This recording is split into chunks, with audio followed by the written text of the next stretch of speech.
of the siege of Con Thien can be brought to light and not be buried forever in the dusty backroom archives of some military history research facility. The Marines and corpsmen portrayed in this book are real people, not dramatized caricatures, and not creatures of fantasy imagined in some time-distorted imagination. Direct conversational quotations have been added to provide continuity and give the listener a personal insight into the characters portrayed. Thus, the dialogue in the text is as accurate as I could recall in order to honestly and accurately express what was said by the accredited speakers. I felt obligated to mention these men by their real names and describe fairly and accurately what happened to me and to them, both pleasant and not so pleasant. People make mistakes.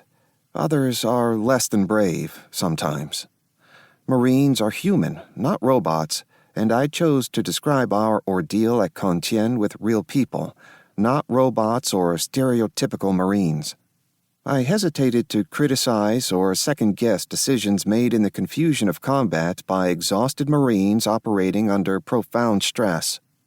In a few instances, I chose not to mention a Marine by his real name if his behavior or attitude was such that he would not be pleased to read about himself in my book.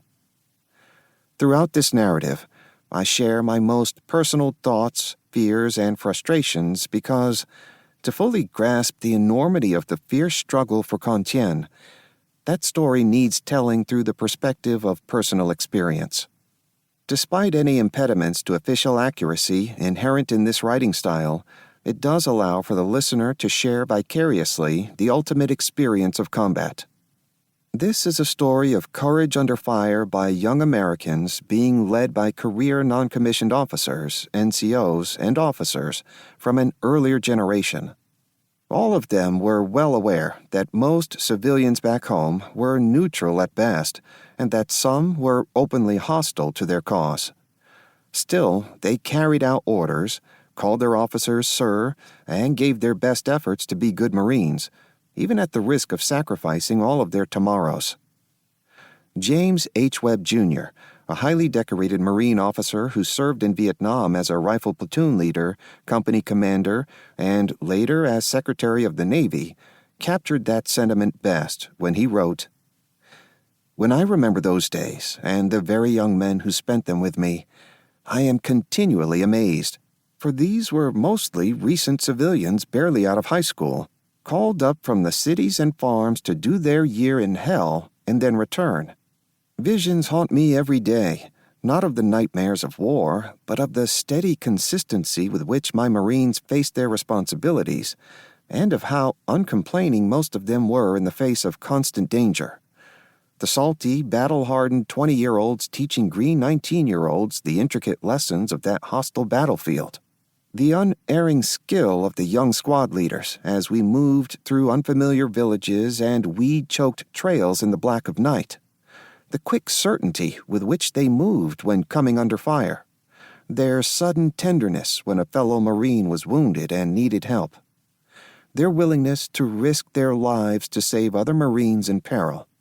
I am alive today because of their quiet, unaffected heroism." Introduction. In July 1954, a conference was underway in Geneva, Switzerland, to negotiate a Korean War settlement.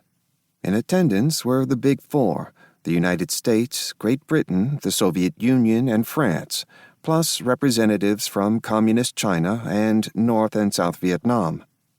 When word of the French Army's disaster at Dien Bien Phu reached them, their focus shifted. France's colonial rule in Vietnam was ending, and it was crucial that top priority be given to resolving the Vietnam situation. The Geneva Accords, issued on July 21st, called for dividing Vietnam at the 17th parallel, referred to as a provisional military demarcation line with a 5-mile-wide demilitarized zone, DMZ, as a buffer. The other major component of this agreement was that elections would be held in 2 years that would, in theory, finally allow the people of Vietnam to determine their own fate, whether to live under Ho Chi Minh and the Communists or Ngo Dinh Diem's American-backed government.